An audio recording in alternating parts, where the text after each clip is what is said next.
Famers, dimanapun Anda berada, jumpa kembali di Fame Station. Inilah sebuah kanal yang didedikasikan oleh Fakultas Ekonomi dan Manajemen Institut Pertanian Bogor, Fame IPB University, untuk membahas segala hal yang terkait dengan kebangsaan, sosial kemasyarakatan, dan perekonomian. Saya Hardi Hermawan, host Fame Station. Dan Famers, terima kasih Anda sudah mendukung kami terus. Jadi dukung kami dengan memberikan subscribe, like, komentar, dan menyebarkan, membagikan seluruh tayangan yang kami sajikan di Fame Station.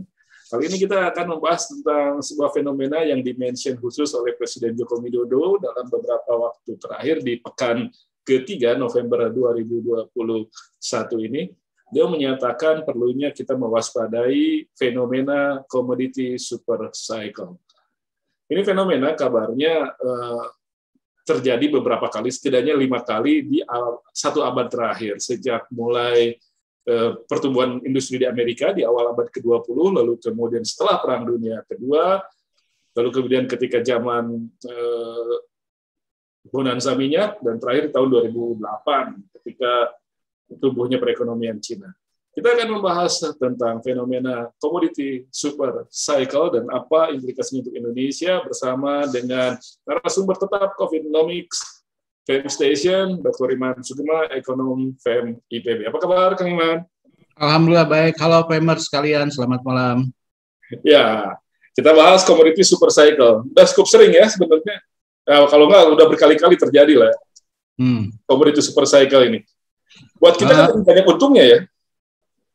Beginilah, jadi untuk negara-negara yang berbasis sumber daya, berbasis komoditas ya, apapun komoditasnya, ya mau pertanian, kemudian mining ya, pertambangan, ini merupakan situasi yang menguntungkan, merupakan situasi yang menguntungkan. Dan Indonesia kan basis ekspornya masih komoditas. Nah ini pertama saya ingin jelaskan bahwa kalau tadi berdasarkan explanation dari Kang Hardi yang mengutip pernyataan Presiden, ya, there is no common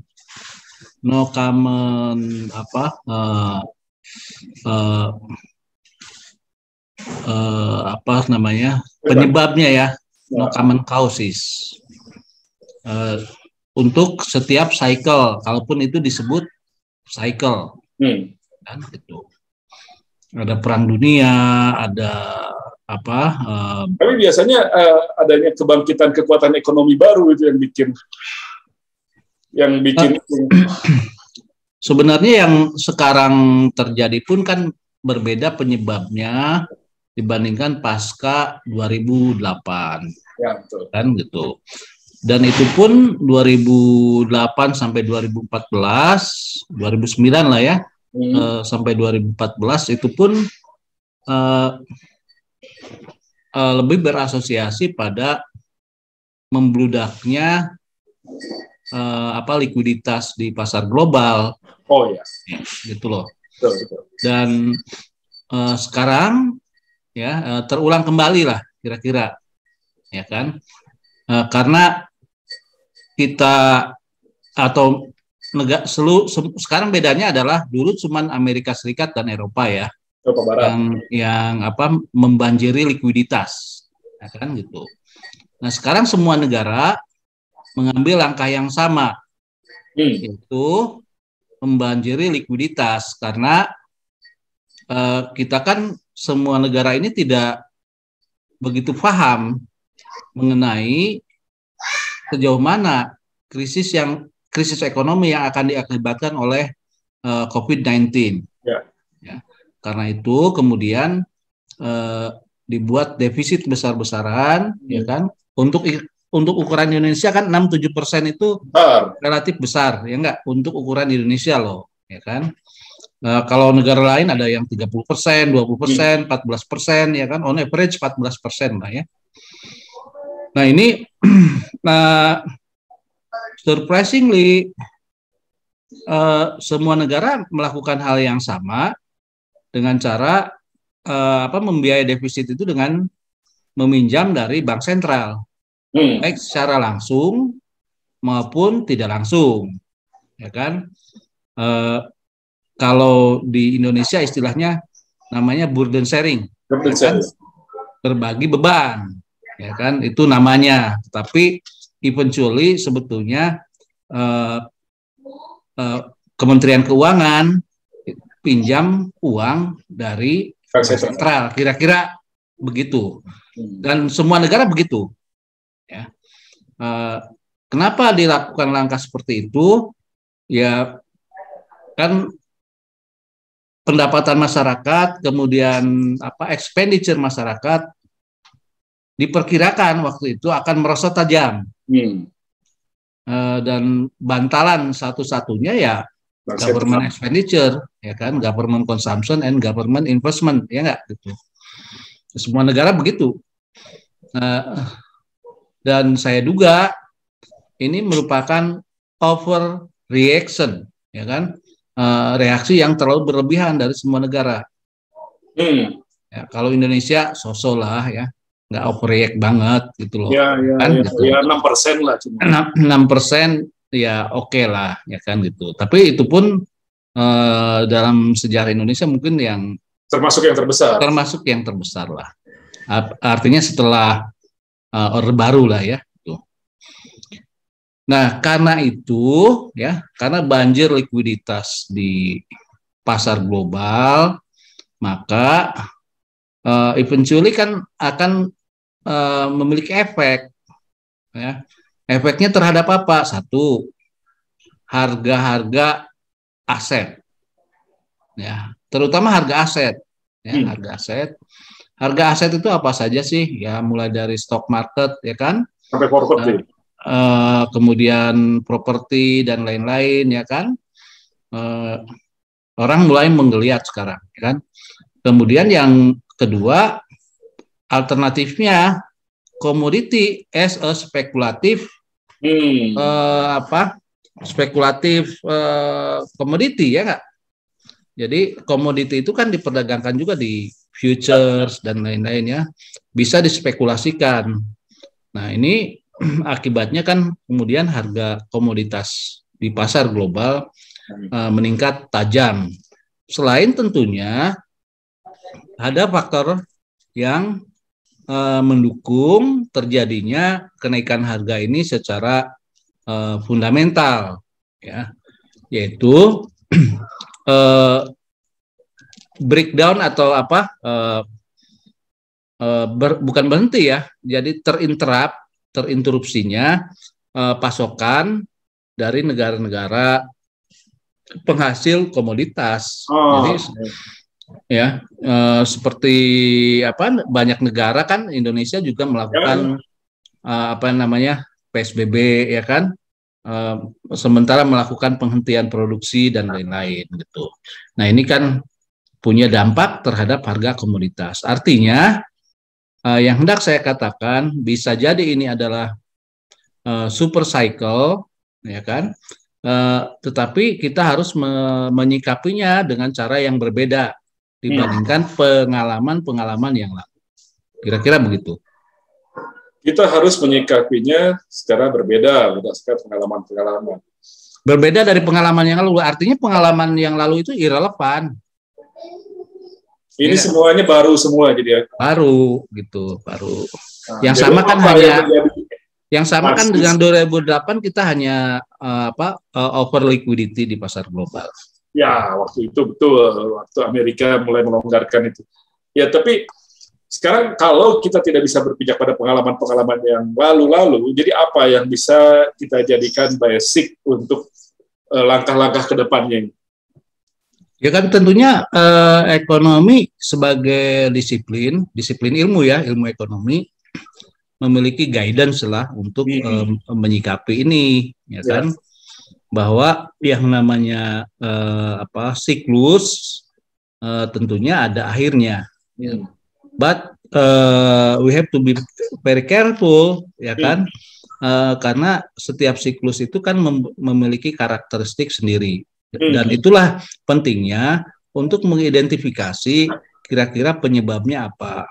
Contohnya begini, kalau kita tadi kan saya menceritakan 2 faktor ya. Satu adalah over liquidity, dan yang kedua adalah supply shortage, ya, kekurangan supply, hambatan supply, ya kan. Nah, ataupun hambatan transportasi entah apalah ya. Itu betul, ya, distribusi. Ya, distribusi.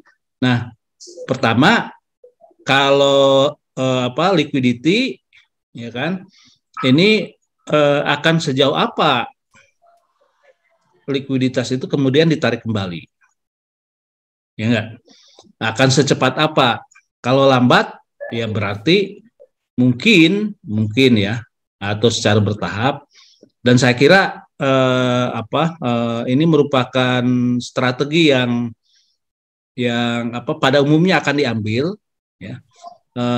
Jadi pengetatan likuiditas atau tapering off, tapering off-nya akan dilakukan secara bertahap. Berarti likuiditas akan bertahan sekian tahun ke depan. Tergantung kita nanti setiap waktu mengevaluasi ini sudah sejauh mana pengetatan likuiditasnya itu dilakukan. Nah, karena itu kita mesti well informed, ya kan? Negara apa melakukan apa? Negara mana melakukan apa? Ya kan, Indonesia melakukan apa? Tuh. Harus selalu well informed karena pasti dampak globalnya akan terasa oleh semua negara. Apalagi kalau dilakukan oleh negara sebesar Amerika Serikat, Uni Eropa, China atau India, ya kan gitu. Tapi kan menarik lagi likuiditas juga tidak semudah teorinya. Oh iya, makanya saya bilang ini akan dilakukan secara bertahap. Ya, betul. Tidak kemudian semena-mena kan, gitu loh. Dan kalau semena-mena ya berbahaya juga buat. Tapi pasti akan dilakukan. Pasti akan dilakukan. Kan udah terjadi kan dulu, ya kan 2014 sampai 2014 dilakukan tapering off kan, gitu loh. Jadi butuh waktu kira-kira 6 tahun ya untuk melakukan tapering off di Amerika Serikat. Terus ya. Diguyur lagi. Terus sekarang diulang lagi, diguyur lagi. Ya, karena rumus itu ternyata lumayan cespleng. Ya enggak? Kalau dulu kan negara mengalami krisis, kemudian melakukan pengetatan likuiditas. Dulunya. IMF dulu yang pernah kita lakukan. Indonesia. Ya kan, akhirnya negaranya kolaps. Ya kan? Nah, sekarang atau di 2008 kemudian dilakukan langkah yang terbalik. Ya kan? Diguyur likuiditasnya. Diguyur likuiditasnya dan itu cukup sukses. Ya kan? Sekarang pun kan sebetulnya bisa dirasakan ya, guyuran likuiditas itu memiliki efek yang sangat positif buat perekonomian, ya kan? Gitu.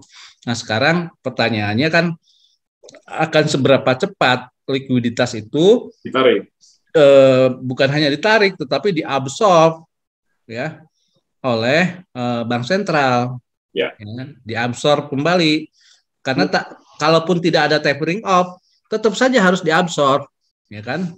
Karena kalau ya likuiditasnya di berbagai di berbagai belahan dunia ini terlalu berlebih kan, eventually akan balik lagi ke bank sentral, itu loh. Eventually akan balik lagi ke bank sentral. Nah, ini cara mengabsorbnya, ya kan? Tentunya akan juga menentukan akhir dari skenario itu. Jadi ya kan, gitu. Commodity super cycle ini kalaupun bisa disebut seperti itu akhir ujungnya akan tergantung kepada seberapa tahapan penarikan likuiditas yang beredar selama ini. Iya, itu salah satunya ya, salah satu. Nah, dan 2 hal itu kan. Yang kedua, ketika seorang presiden meminta kita untuk mengamati betul, mewaspadai, ini maksudnya kira-kira apa? Apakah memang sudah waktunya orang menarik lagi likuiditas sehingga super cycle ini akan segera berakhir? Enggak, kata-kata presiden itu kan penuh makna. Itu dia. Atau bukan penuh makna, bermakna Banyak. Banyak gitu kan, bermakna banyak. Multitafsir. Ya, multitafsir. Ya kan, mewaspadai itu memang kita harus selalu waspada dong, karena ini adalah gejala yang unusual kan, ya, yang berbeda dengan yang biasanya gitu loh. Makanya kita harus mewaspadainya. Tapi kan selama ini ketika itu terjadi siklus harga naik, kan kita yang mendapat benefit paling besar istilahnya. Ya itu sih tidak dipungkiri ya, tidak dipungkiri.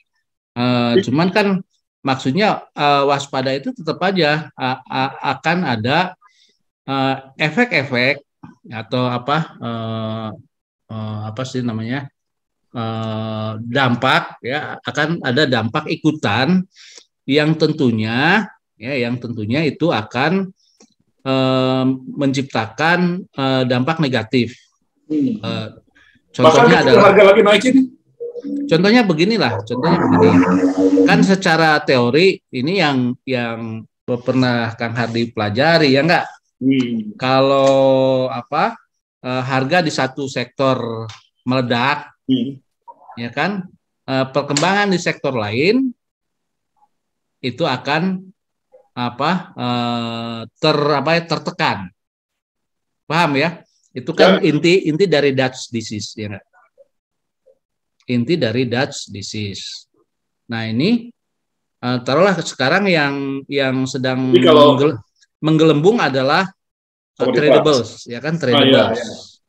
Jadi yang tertekan pasti non tradables. Ya kan? Yang tertekan pasti non tradables. Nah, ini yang maksud waspada itu ya supaya mengurangi dampak negatifnya mungkin. Saya kan bukan orang terdekatnya presiden seperti Kang Hardi ya enggak? Enggak.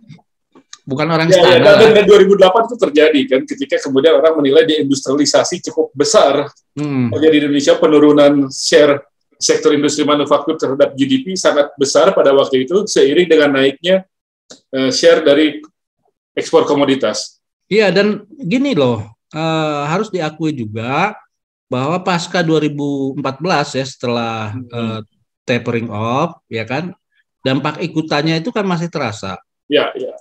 Pertumbuhan ekonomi Indonesia kan terus drop, menurun gitu ya. Setelah 2014 loh, ya kan. Nah, inilah yang harus kita waspadai gitu loh. Artinya di satu pihak cycle seperti ini menguntungkan sebagian, ya, tetapi in general kemungkinan lebih banyak yang dirugikan. Paham ya? Ya, ini kan kalau kebijakannya nggak antisipatif seperti ini, ya kan, maka ya kejadian 2009, 2014 sampai 2019 akan terjadi terus. Kira-kira terulang kembali, ya kan? Kita akan menikmati pertumbuhan tinggi sementara, kemudian disusul dengan pertumbuhan yang relatif rendah. Kira-kira begitu. Jadi sekarang ini ketika masih harga komoditas, kita waspada. Pertama, jangan sampai orang yang tadinya udah punya pabrik malas sudah jadi eksportir batu bara semua gitu. Ya, ginilah, maksud saya gini ya. It is time to save. Waktu sekarang ini adalah bagaimana kita menyimpan atau menabung hasil atau windfall dari komoditas, ya kan? Nah, artinya raja-raja komoditas ini ya nantinya harus dibatasi ekspansinya, ya enggak? Dia harus expand keluar komoditas originalnya. Itu masalah tersendiri. Ya, karena raja komoditas itu belum tentu dia ahli di bidang yang lain. Iya. Iya enggak? Nah, kalau tidak ahli ya percuma juga kita mendorong ke arah situ. Ya, usahanya nanti bangkrut. ya enggak? Bahkan mungkin dua-duanya korban. Ya, ya, ya. Nanti setelah cycle-nya adalah selesai, sudah usai, pada saat itu usaha yang dia diversifikasi juga bangkrut. Nggak jalan, ya. Nggak jalan, ya kan? Jadi dua double hit itu ya kan gitu. Nah, tetapi in principle ya, secara kita sebagai society ya kan, kita kan percaya bahwa alokasi optimal itu adalah melalui mekanisme komersial, ya kan. Taruhlah sekarang yang lagi jadi raja komoditas, ya udah simpan aja dulu uangnya, ya kan. Kemudian disimpan, dimanfaatkan oleh siapa? Oleh orang lain di sektor yang lain, ya gitu loh, yang lebih ahli, kira-kira begitu.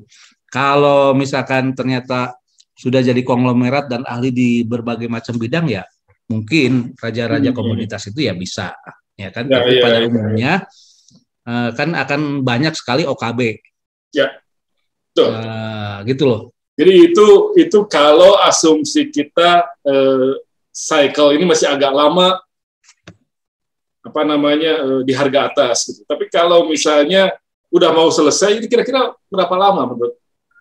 Enggak, kan gini, puncaknya kan kalau sampai puncaknya, kalau belajar dari data di 2000. Ini karena kan dunia udah bilang sekarang gelombang keempat ini yang mereka bahas. Eropa lagi gila-gila, 1000 sehari sekarang beberapa negara Eropa yang meninggal. Iya. Jadi gini, kalau dari data di 2009 sampai 2011 ya, artinya kan krisisnya di 2008-2009 ya, waktu itu. Walaupun di Eropa kan dilanjutkan dengan krisis fiskal, ya enggak? Mulai 2011 sampai 2014. Eropa ya, dari Yunani terjadi krisis fiskal, ya kan gitu. Tetapi secara global waktu itu kan tetap kita menikmati over liquidity, ya enggak? On average ya. Semua negara gitu loh. Artinya kalau kita belajar dari peristiwa tersebut, kan peaknya harga komoditas itu sekitar 2011 akhir. It takes almost two years, ya kan? Dari kalau 2009 itu masih krisis ya, gitu loh. Kita 2 tahun itu menikmati harga yang tinggi, kemudian merosot sampai 2014, ya kan, sampai 2019 itu kan merosot tajam tuh, gitu ya. Artinya kalau belajar dari situ, ya, everything else equal atau ceteris paribus, ya kan, kita tidak akan terlalu lama sebetulnya menikmati harga tinggi. Tidak akan terlalu lama, ya, tidak akan terlalu lama menikmati harga tinggi. Ya itu hukum alam aja, ya kan. Nah, sekarang kita hitung-hitung aja ya. Efek COVID ini kan udah 2 tahun. Betul. Ya, dan kita masih mendefinisikan ini sebagai krisis.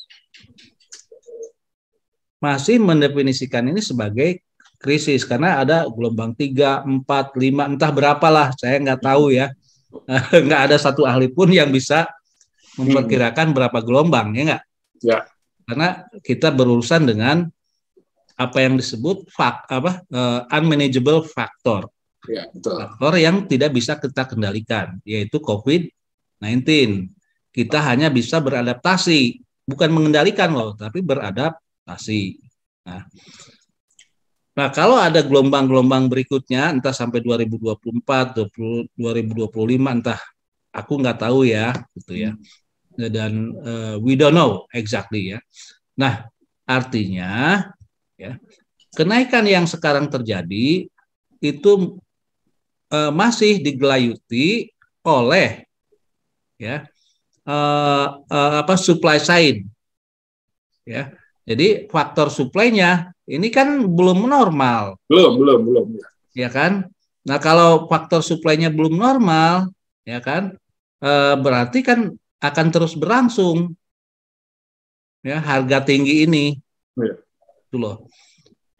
Artinya subjek to perbaikan dalam supply side-nya. Nah, saya tidak pesimis ya, tidak pesimis kapan ini akan berakhir, artinya COVID-nya ya.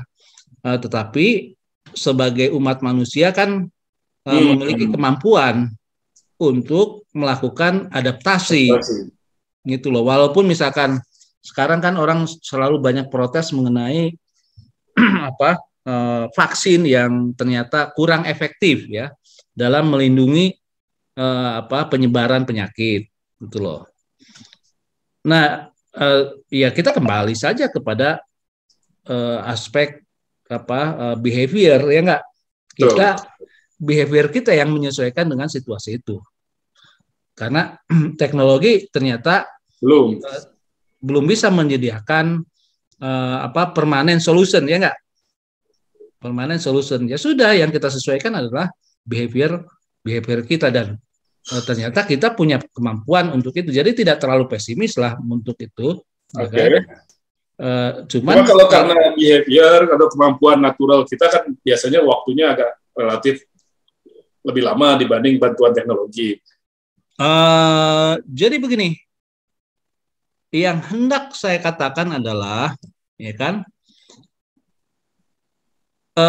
learning curve, ya kan, kurva kita menyesuaikan diri itu ada learning curve-nya, ada proses belajarnya, ya enggak. Semakin hari kita semakin piawai dalam menyesuaikan. Itu poin saya. Ya, kemarin kemampuannya. Mau policy maker, mau rakyat kecil, gagap loh pada saat pas pertama kali menghadapi gelombang pertama. Semua gagap, negara mana aja gagap, sehingga kemudian overreact. Ya. Ya nggak? Pas gelombang kedua juga kita terperangah. Ya enggak, kok bisa begini, ya kan?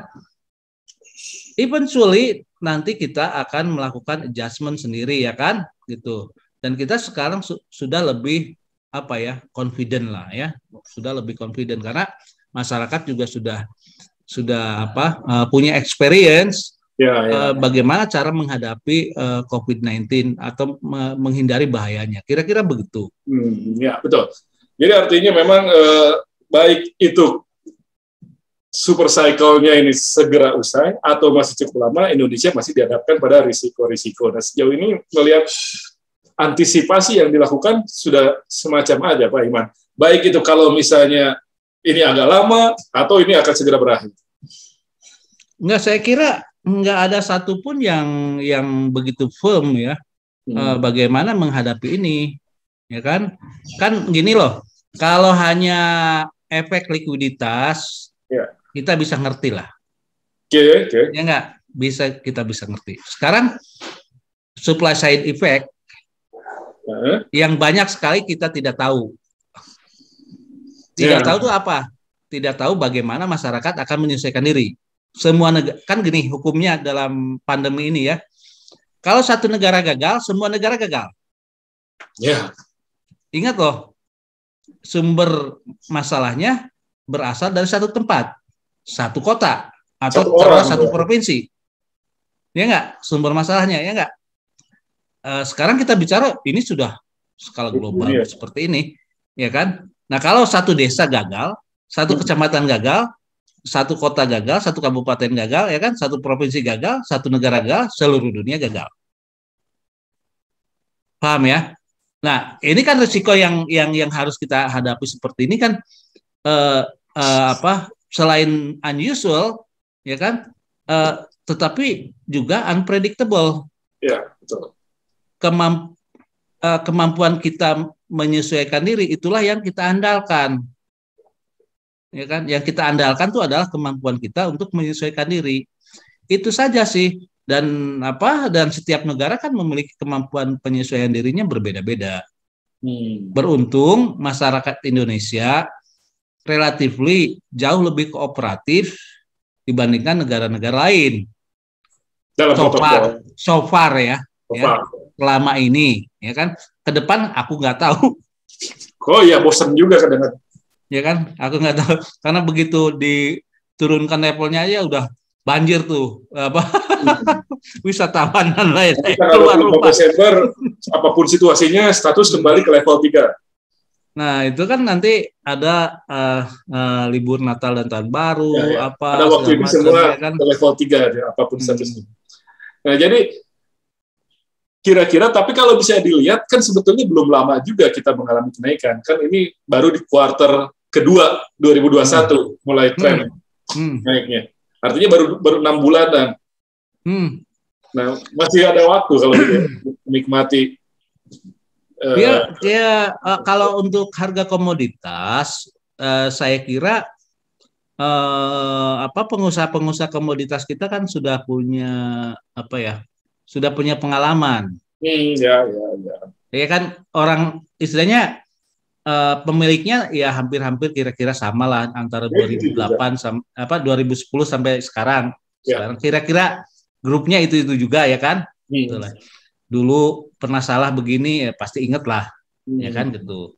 Jadi kita harapkan sih penyesuaiannya ini dalam arti dari sudut pandang pengusahanya itu akan lebih prudent mereka itu, ya kan, dalam menghadapi situasi dari pengusahanya lebih prudent. Akan lebih prudent pengusaha itu kan, ya akan lebih hati-hati mereka. Ya, pengalamannya belum terlalu lama juga ya. Iya, pengalaman ya kan kemarin-kemarin kan begitu harga naik ada yang poya-poya lah ya kan gitu loh. Ada yang judi di Singapura kalah berapa triliun ya kan? Ya. Ya enggak? Kemudian miskin kembali ya. Kira-kira kan begitu. Ya pasti itu mengandung pelajaran tersendiri. Ya kan? Mengandung pelajaran tersendiri. Nah, sekarang tiba waktunya mungkin pemerintah untuk mengkonsolidasikan ini menjadi sebuah kekuatan. Kekuatan apa? Kekuatan saving. Ya enggak? Kekuatan saving. Kekuatan untuk apa yang membuat para pengusaha itu tertarik untuk melakukan saving? Apa yang harus dilakukan supaya mereka mau melakukan saving? Ya mereka kan tetap akan karena kelebihan uang. Ya kan? Kelebihan uang mereka tidak diharapkan sekarang ini mereka lebih prudent dalam membelanjakan atau menginvestasikan uangnya, ya enggak? Karena mereka sudah punya pengalaman habis pesta-pesta, kemudian tiba-tiba semua zong, ya enggak? Gitu loh. Pada saat harga turun, mereka tiba-tiba terperangah semua. Betul. Ya enggak? Kemudian uang mereka tidak ada lagi. Ya kan, tadinya mau ekspansi apa gagal, ya dia gagal semua, kira-kira kan begitu. Nah sekarang kalau tapi untuk saving itu kan maksudnya menyimpan uangnya dan apa daya tariknya buat mereka gitu dibanding katakanlah yang lain yang masih mungkin memiliki tawaran peluang lebih besar gitu. Ya begini. Kalau pengalaman mereka menunjukkan bahwa setelah periode booming ini akan ada periode di mana mereka mengalami penurunan kekayaan secara tajam, ya enggak, pasti mereka memerlukan instrumen-instrumen yang memungkinkan mereka untuk menyimpan itu dia. Dalam skala besar. Ya kan, dalam skala besar. Nah, gimana caranya? Sudah. Yang paling aman kan dalam government instrumen. Oke.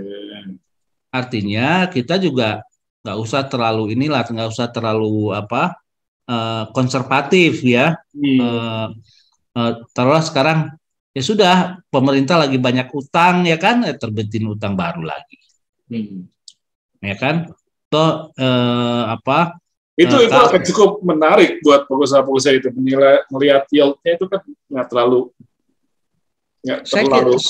Saya kira begini ya, mereka hanya punya alternatif satu ya dalam government instrumen ya kan, Itu yang paling aman. Ya. Ya kan? Dua, di komersial instrumen, ya kan, Ya kayak riskan tapi agak ya kan, risiko lebih tinggi. riskan pada saat nanti cycle-nya turun lagi, ya kan, apa mau di saham, apa di corporate, obligasi corporate dan lain-lain, ya kan, gitu. Yang ketiga dalam bentuk investasi real, Nah, itu yang belum tentu mereka dari pengalaman yang lalu, ya kan, ya dari pengalaman yang lalu belum tentu mereka berhasil, ya kan, karena mereka spesialis raja komoditas, enggak. Iya. Belum tentu begitu masuk ke sektor yang lain belum tentu sukses loh. Nah itu tadi makanya ketika masuk ke investasi di luar investasi real, apakah ini sebenarnya sudah terjadi kalau melihat harga di pasar finansial juga sudah cukup tinggi dan lain sebagainya? Apakah itu merupakan pertanda bahwa mereka sebenarnya sudah masuk ke situ dan mungkin itu pun akan sebentar lagi jenuh juga gitu titiknya? Makanya hanya ada satu alternatif yang memungkinkan ini terserap, yaitu government instrumen, ya Kak, surat utang negara. Kecil, ya? Ya enggak. Dan sekarang volumenya kan oke loh untuk menyerap itu ya, besar sekali sebetulnya, ya kan. Artinya kalau kita defisit sampai ke periode taruhlah 2025, ya kan, taruhlah kalaupun nggak pengen melewati 3%, ya kan, udah dipentokin aja ke 3% gitu loh sampai 2025, itu justru merupakan solusi, ya kan, karena apa? Dia menyerap likuiditas yang ada di masyarakat, kelebihan saving di masyarakat, daripada uangnya itu kalau nggak di dalam negeri ya pasti dilarikan ke luar negeri. Ya. Cuman penggunaannya itu juga harus dikaitkan dengan konteks kita ingin membangun kekuatan pasca booming. Ya. Ya enggak. Artinya kita harus tetap jor-joran membangun infrastruktur apa segala macam, harus tetap jor-joran. Gitu loh. Tetapi konteksnya adalah membangun kekuatan pasca booming, gitu loh. Pasca krisis juga. Pasca krisis. Jadi ya itu harus secara sadar dilakukan oleh pemerintah. Ibaratnya lu kalau dikritik raja utang lu apa sih, ya udahlah, anggap telinganya budak aja deh pokoknya. Ya. Terus aja gitu loh. Yang penting penggunaannya adalah untuk pembangunan yang mempersiapkan kita membuat fondasi ketika boom itu sudah selesai. Ya, kira-kira konteksnya seperti itu. Oke, jadi pengusaha kelihatan sudah prudent, pemerintah juga ya sedikit banyak sudah menyerap likuiditas itu melalui instrumen-instrumennya. Apakah itu sudah cukup memadai kita untuk bisa menghadapi super cycle yang panjang atau super cycle yang super cycle-nya itu kita nggak tahu ya. Ya betul. Mau panjang mau pendek ya kan gitu. Alhamdulillah kalau panjang. Alhamdulillah kalau panjang. Tapi kalau panjang ya hati-hati Dutch disease-nya gitu kan. Dutch disease ya pasti terjadi, mau panjang mau pendek Dutch disease-nya terjadi. Cuman kita konteksnya semakin panjang kan semakin dalam gitu artinya. Semakin panjang semakin dalam Dutch disease-nya kan. Artinya dalam situasi apapun kita harus mengurangi dampak terjadinya Dutch disease, ya kan. Dutch disease itu karena apa? Kita gagal melakukan realokasi, itu aja simpelnya, ya enggak. Dari yang booming ke yang tidak booming kan. Prinsipnya prinsipnya begitu. Betul. Dutch disease itu, ya kan, gitu, penyakit. Nah, itu gimana cara menahan kemungkinan itu? Apakah perbankan yang harus diarahkan atau bagaimana? Ya kita kalau tanpa market mechanism ya kan kita bicaranya susah loh. Ya sekarang kalau market mechanism dalam situasi begini kan repot juga, siapa yang mau membiayai? Loh iya, jadi gini maksudnya itu poin saya, ya kan. Justru ya kan yang perlu disiapkan adalah kita mengengineer, ya kan, gitu loh, supaya market mechanism itu bergerak ke arah yang kita inginkan. Ya kan, kalau hanya pure market mechanism susah. Makanya terjadi Dutch DC kan karena itu pure market mechanism. Semuanya berlari ke situ. Iya kan, gitu. Ya kan? Nah, karena itu serap likuiditasnya oleh pemerintah, ya kan? Salurkan ke sektor industri. Salurkan yang kira-kira nanti pada saat boomnya itu selesai, yang prospektif apa? Ya enggak? Sehingga nanti pada saat para pengusaha ini sudah siap untuk lari kenceng di luar komoditas, itu sudah siap semua. Paham ya? Itu. Tapi hambatannya apa gitu untuk membuat itu bisa? Kenapa? Hambatannya apa saja? Kalau bicara hambatan yang banyak atuh. Ya iya makanya itu. Kalau baca hambatan mah banyak banget, ya kan? Itu loh. Ya makanya konteksnya bukan untuk menghilangkan Dutch disease-nya secara keseluruhan, ya kan? Karena belum ada success story menghindari Dutch disease itu, ya. Tapi kita konteksnya adalah bagaimana mengurangi dampak Dutch disease ini, ya kan? Karena itu naturally begitulah, ya kan? Ingatlah, kekuatan pasar itu jauh lebih kuat dari pemerintah, ya. Kekuatan pasar jauh lebih kuat pada pemerintah. Tapi kalau kita berharap kepada kekuatan pasar saja kan tadi kan sulit. Jadi harus ada macam engineering untuk mengatasi itu. Nah ini apa kekuatan pemerintah untuk melakukan engineering tersebut? Karena kan ya selama ini bank atau lembaga keuangan juga nggak sepenuhnya mau gitu loh untuk. Gini. Pemerintah itu memiliki kemampuan untuk